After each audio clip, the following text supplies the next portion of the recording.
This place, it was supposed to be safe, Mark Thompson thought. The perfectly manicured lawns of Maple Glen blurring past his car window. Everything here seemed polished, almost too perfect. The mailboxes stood in neat rows, identical soldiers guarding pristine houses. The neighborhood council made sure everyone kept it that way. Mark had moved here 4 years ago with his daughter Sarah. He was a reserved man, tall with a quiet strength, keeping mostly to himself. Nobody guessed he was the regional police chief. He preferred anonymity here. After losing his wife, his only goal was finding a peaceful haven for Sarah, who was 11 and used a wheelchair due to a childhood illness. She couldn't walk, but her bright smile could light up a room as she watched the world go by. Their house was modest, tucked away at the end of Oak Avenue. Mark had carefully built a wooden ramp so Sarah could easily get inside.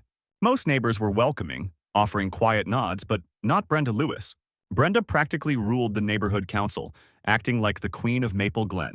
She was sharp-tongued, endlessly curious about everyone's business, and quick to criticize the smallest flaw, a misplaced garden gnome, a visitor's car parked for an hour too long. From the moment Mark and Sarah arrived, Brenda seemed to disapprove. Her eyes lingered on the ramp, a permanent frown etched on her face as she muttered about it, lowering the tone. Mark just wanted calm for Sarah, so he offered polite greetings, even when Brenda's stare felt like ice. Sometimes the air in Maple Glen felt thick with unspoken rules. Mark remembered moving in on a drizzly afternoon, carefully carrying Sarah inside amidst half-unpacked boxes. He'd desperately hoped this would be a real fresh start, a place to heal. But Brenda's grating voice shattered that hope almost immediately, complaining loudly about their moving van partially blocking the street. Mark had brushed it off then, hoping she'd eventually leave them be. He couldn't have been more wrong.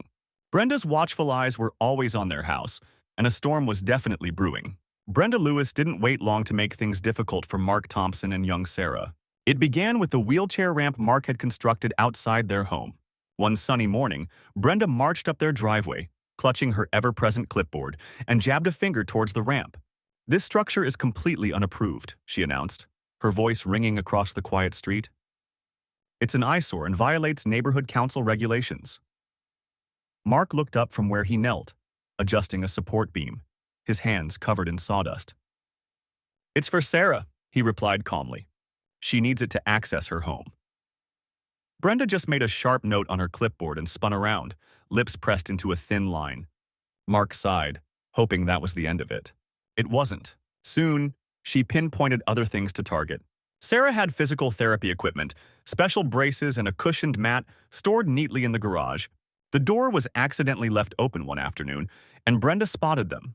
A formal notice arrived days later, finding them for unsightly clutter, detrimental to the neighborhood aesthetic. Then she started complaining about the faint scuff marks Sarah's wheelchair sometimes left on the public sidewalk. "This is property damage," she declared dramatically one day, gesturing wildly. Another time, Sarah was humming a gentle tune to herself on their porch. Brenda stormed over. "That noise is disruptive. Please keep it down." Mark met each complaint with forced patience. "It's necessary for Sarah," he'd explain quietly. "Please, Brenda, just let it be." He paid the unjust fines and made minor adjustments she demanded, but inwardly, his calm facade was beginning to wear thin. The neighbors witnessed it all. Mrs. Davies, a kind elderly woman next door, often shook her head sadly. "That poor child doesn't deserve this treatment," she'd whisper, glancing through her window blinds. She clearly liked the Thompsons but was intimidated by Brenda's temper. Other children in Maple Glen initially played near Sarah, sometimes helping push her chair or tossing a soft ball. But whenever Brenda appeared, they'd quickly scatter, worried she'd turn her anger on them too. The street grew noticeably quieter, isolating the Thompsons further. Sarah started to sense the tension. One evening, as Mark wheeled her inside after playing in the yard, she looked up at him, her eyes wide with confusion. "Why is she so mean to us, Daddy?" she asked, her voice barely a whisper. Mark's heart clenched. He knelt beside her chair, gently smoothing her hair back from her face. "Oh, honey, she doesn't dislike you," he lied softly, hating the words even as he said them. "Some people just have trouble understanding things that are different. You're absolutely perfect, remember that." Sarah nodded slowly, but her usual bright smile didn't quite reach her eyes. Mark hugged her tightly, a fierce, protective anger simmering inside him. He didn't want her feeling judged or unwelcome, but Brenda showed no signs of backing down. Brenda's complaints escalated, becoming more personal. She started timing her walks to pass by their house more frequently, often glaring directly at Sarah if she was sitting outside reading. Once, Mark overheard her talking to another neighbor, her voice sharp with resentment. "They think they get special privileges because of that chair. It's simply not fair to the rest of us." The way she spat the words made it clear she saw Sarah not as a child, but as an inconvenience. Mark balled his hands into fists in his pockets but held his tongue. He dealt with real criminals daily as the regional police chief. But here, in his own neighborhood, he was just a father trying desperately to shield his daughter. Still, every petty accusation, every nasty comment from Brenda pushed him closer to breaking his silence. The neighborhood felt the strain too. Mrs. Davies once quietly left a plate of still warm chocolate chip cookies on their doorstep, a silent gesture of support. But she never confronted Brenda directly. The children stopped coming around almost entirely. Brenda's influence cast a long shadow over Oak Avenue, twisting simple neighborhood rules into weapons. Her goal wasn't just about maintaining appearances anymore. She wanted the Thompsons gone. Mark saw it in the hard set of her jaw, the way her gaze lingered on Sarah with cold disapproval. Trouble was simmering, heating up, and he had a bad feeling it wouldn't stay contained for much longer. It was a warm afternoon in Maple Glen, and the community pool buzzed with the sounds of children laughing and splashing. Sarah adored being near the water, even though her condition prevented her from swimming. Her legs lacked the strength, and her breathing wasn't strong enough for exertion in the water. She sat happily in her wheelchair near the pool's edge, her face tilted towards the sun, watching the joyful chaos. Mark, her father, sat on a nearby bench keeping a watchful eye while sipping iced tea. The atmosphere felt relaxed, peaceful, until Brenda Lewis arrived. Brenda marched onto the pool deck, her face flushed with irritation. Her eyes immediately locked onto Sarah's wheelchair. She stormed over, ignoring the families around them. "This area isn't designated for accessibility equipment," she snapped, pointing accusingly at the chair. It wasn't obstructing anyone. There was ample space for people to walk past. Mark stood up slowly, his voice low but firm. "She's not bothering anyone, Brenda. Leave her alone." But Brenda wasn't listening. She rarely did. Her eyes narrowed into slits, and she took another step forward, her hands visibly trembling with fury. Before Mark could react, Brenda grabbed the handles of Sarah's wheelchair. "Maybe this will teach you to follow the rules," she shrieked. With a sudden, violent shove, she pushed the chair towards the water. It tilted precariously on the edge, and Sarah cried out as she tumbled into the deep end. The heavy chair followed her down, sinking quickly, while Sarah thrashed desperately at the surface. She couldn't swim. Her body simply wouldn't cooperate. A hush fell over the pool area, followed by sharp gasps. Mark didn't hesitate. His iced tea dropped unnoticed as he launched himself into the water, slicing through it with powerful strokes. He reached Sarah within seconds, wrapping his arms around her small, sputtering form. She coughed and sobbed, clinging to him, her body trembling violently, water streaming from her hair. He towed her quickly to the shallow steps and lifted her out, holding her tightly against his drenched shirt. His heart hammered against his ribs with a mixture of terror and rage, but he focused only on Sarah. Across the pool deck, Brenda stood with her arms crossed, a smug look on her face. "See? She's perfectly fine," she scoffed, rolling her eyes. "Honestly, stop making such a scene." Neighbors stared, horrified. Several people were already holding up their phones, recording the aftermath. A few children began to cry. Mrs. Davies, who had been sitting under an umbrella nearby, covered her mouth, her eyes wide with shock. Mark gently set Sarah down on a dry patch of concrete, making sure her breathing was steady. Then he straightened up, water pooling around his feet, and faced Brenda. He deliberately peeled off his soaked polo shirt, revealing the regional police chief badge clipped securely to his belt beneath. "You just assaulted my daughter," he stated, his voice dangerously quiet but carrying clearly across the deck. "I'm the regional police chief." Brenda's smirk vanished instantly. Her face drained of color and her jaw dropped, speechless. The murmuring among the onlookers grew louder as phones continued to record. Mark didn't raise his voice. The polished badge did all the talking. Brenda took an involuntary step back, her own hands now shaking for an entirely different reason. She had finally crossed a line, and she knew it. Trouble had found her, decisively and publicly. Sarah was trembling, her small frame chilled and soaked from the pool water. She clung fiercely to Mark, her arms wrapped tightly around his neck, her breathing ragged and fearful. Water dripped from her dark hair onto his already wet shirt. He quickly grabbed a large towel from an empty lounge chair and wrapped it snugly around her, pulling her closer. "It's okay, baby, you're safe now," he murmured, his voice gentle but unwavering. She hid her face against his chest, still coughing intermittently. Her specialized wheelchair was gone, submerged at the bottom of the pool. Mark rubbed her back soothingly, his heart aching with every shudder that ran through her body. Brenda stood frozen a few yards away, her face ashen. The smugness had completely evaporated. I didn't mean to," she stammered, her voice thin and shaky. "It slipped. It was an accident. She looks fine." But the surrounding neighbors weren't buying her flimsy excuses. Angry murmurs rippled through the crowd, many still documenting the scene with their phones. One man yelled out, "We all saw you push her."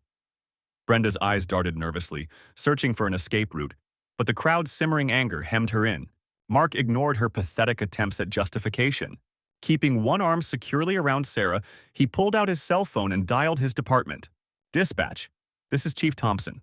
I need uniformed officers at the Maple Glen Community Pool immediately," he stated, his professional tone sharp and clear. He gently settled Sarah onto the bench, ensuring the towel stayed wrapped around her.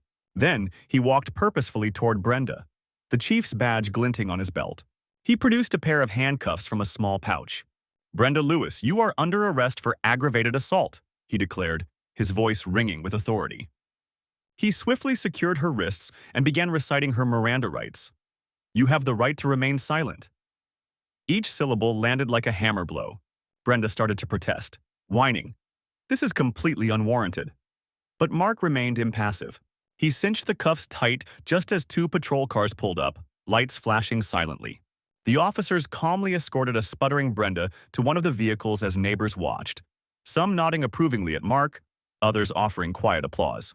Mark immediately turned back to Sarah, carefully lifting her small, damp body into his arms. She felt impossibly light. He carried her away from the chaotic pool area, his waterlogged shoes squishing on the pavement. A silent promise formed in his mind. Brenda's reign of terror was definitively over. He would ensure it. The crowd parted respectfully as he passed, their expressions filled with concern for Sarah. Back home, he gently placed her on the living room sofa, wrapping her in a thick, dry quilt. Her shivering gradually subsided, but her eyes remained wide with lingering fear. A soft knock sounded at the door moments later.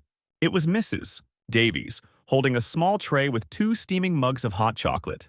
Her hands trembled slightly and her eyes looked moist. "I witnessed the whole thing," she said, her voice thick with emotion. "You are a good father, Mark. And Sarah, she is such a courageous little girl." She placed the tray on the coffee table and gently patted Sarah's hand. Mark nodded, his throat tight. "Thank you, Martha," he managed to say. Mrs. Davies gave him a small, encouraging smile before quietly letting herself out. Mark sat beside Sarah, the warm mug comforting in his hands, the weight of the afternoon settling heavily upon him. Justice had begun its course, but he wouldn't truly relax until it was fully served. A week following the pool incident, the Maple Glen Neighborhood Council convened an emergency meeting at the community clubhouse. The room was packed. Neighbors stood shoulder to shoulder, whispering intently about the confrontation. Brenda Lewis, out on bail, sat defiantly in the front row, arms crossed tightly. She looked almost smug, as if convinced she could still control the narrative. "This has all been blown way out of proportion," she announced loudly as the meeting began. It was a simple misunderstanding. But her voice lacked its usual commanding tone. Mark Thompson wasn't swayed, and judging by the looks on their faces, neither were the other residents. Mark entered the room, not as the quiet dad from Oak Avenue, but as Regional Police Chief Thompson. He wore his official uniform, crisp dark shirt, badge gleaming prominently on his chest, service cap tucked under his arm. A hush fell as he made his way to the front. He was done hiding his profession. He carried a thick manila folder and a small USB drive. The council board members, 3 individuals looking distinctly uncomfortable, sat at a table, studiously avoiding his gaze. Mark stepped forward and addressed the room, his voice calm but resonant. "I have evidence," he stated plainly. He inserted the USB drive into a laptop connected to a projector. Videos taken by neighbors at the pool flickered onto the screen. The room fell silent, watching Brenda's enraged face as she shoved Sarah's wheelchair toward the water, her furious shout echoing clearly. "Maybe this will teach you!" Audible gasps filled the clubhouse. Mark then opened his folder, pulling out copies of the numerous violation notices and fines Brenda had issued against him regarding Sarah's ramp, her therapy equipment, even her quiet humming. She has systematically harassed my daughter for months, he declared, holding up the stack of papers. This assault was not an accident. He also presented written statements from neighbors. Mrs. Davies detailed how Brenda intimidated residents, and several others added their own accounts of petty tyranny. Suddenly, people began to speak out. Mrs. Davies stood, her voice trembling but clear. She fined me $80 last spring because my rose bushes were supposedly 2 inches too high. A man near the back added, she screamed at my children just for riding their scooters on the sidewalk.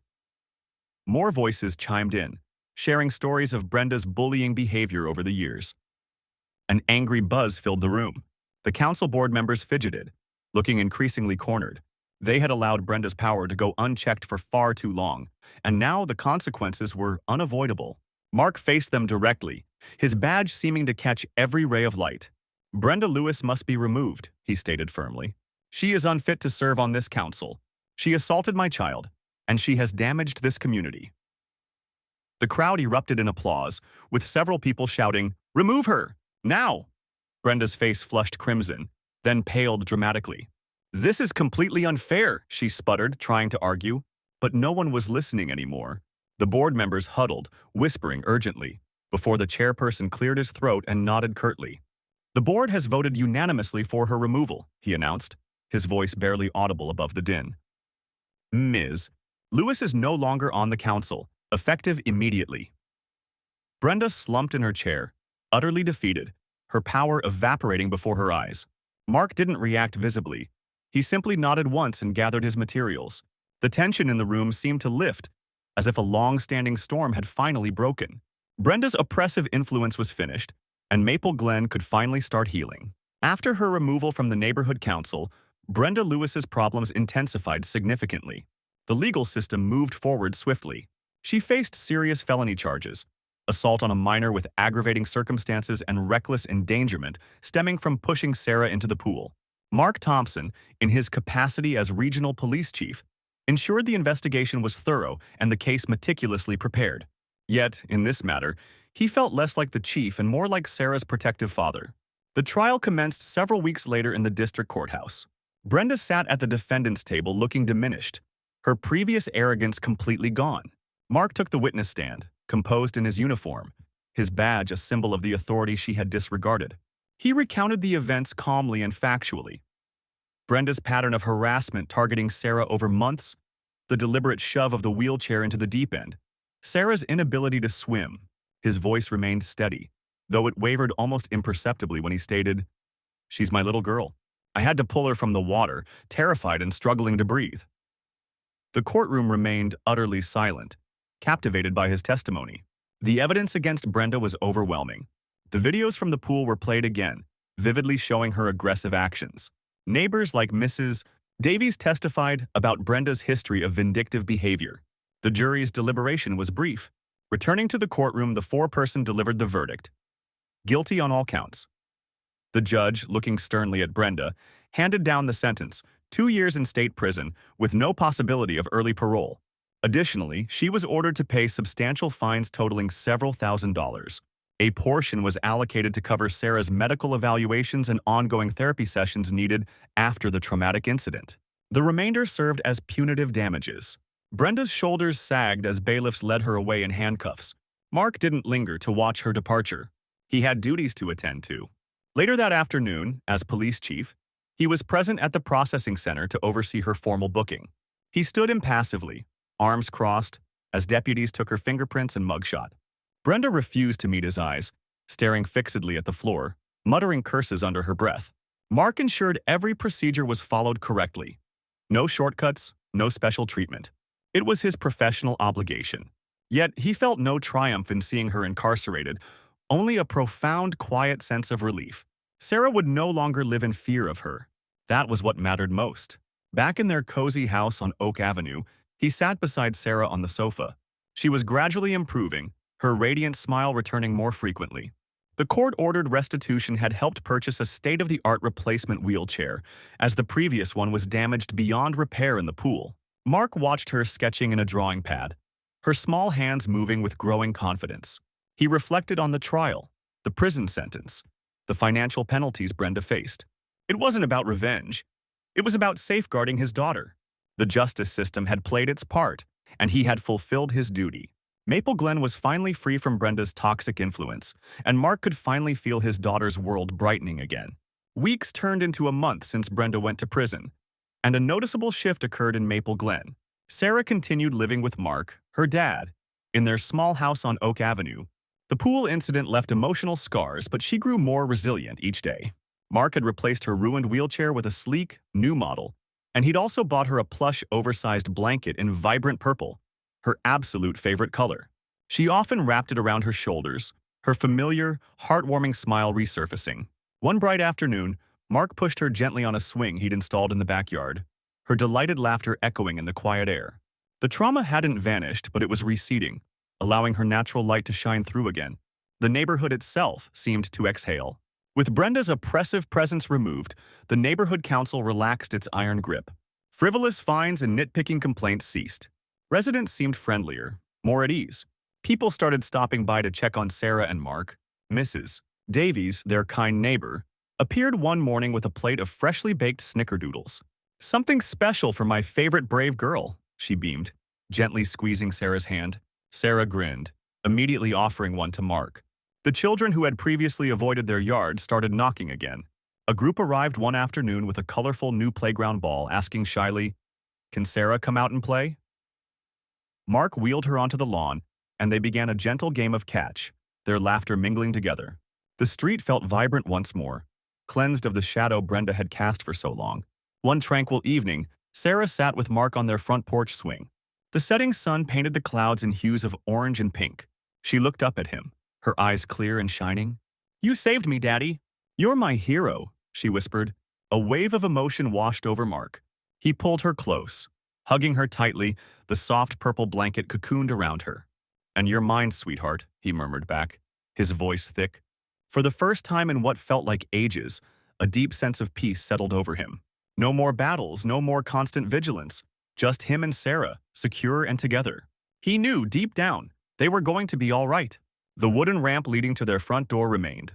One Saturday, a group of neighborhood kids showed up with cans of paint, bright red, sunny yellow, sky blue, and, with Mark's permission, transformed the plain wood into a cheerful, if slightly chaotic, mural. Sarah watched from her chair, clapping her hands in delight. "It looks beautiful," she exclaimed, and Mark nodded in agreement. It was more than just a ramp now. It symbolized the neighborhood's healing and acceptance. Maple Glen wasn't flawless, but it felt significantly lighter, friendlier. Neighbors waved as they walked by, and the air no longer felt charged with tension. Brenda's petty regulations were a thing of the past, allowing the community to breathe freely. Mark and Sarah settled back into their quiet life, rebuilding their sense of normalcy one day at a time.